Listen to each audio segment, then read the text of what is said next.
In order to affect the future profoundly, a time traveler would have to pick and choose. He'd probably have to intervene in a number of events which are very carefully selected, so he could change the weave of history. It's a lovely fantasy to explore those other worlds that never were.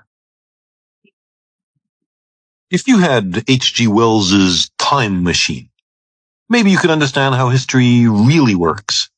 If an apparently pivotal person had never lived, Paul the Apostle or Peter the Great or Pythagoras, how different would the world really be?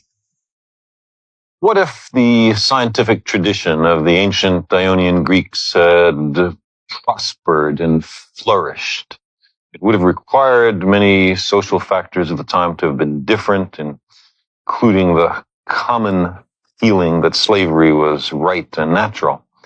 But what if that light that had dawned on the Eastern Mediterranean some 2,500 years ago had not flickered out?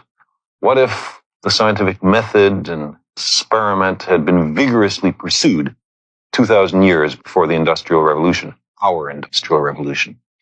What if the power of this new mode of thought, the scientific method, had been generally appreciated? I think we might have saved 10 or 20 centuries.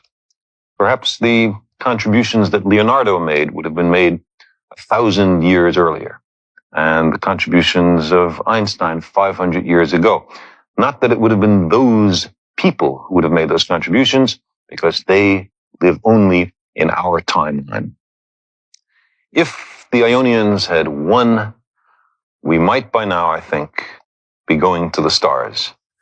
We might at this moment have the first survey ships returning with astonishing results from Alpha Centauri and Barnard Star, Sirius and Tau Ceti.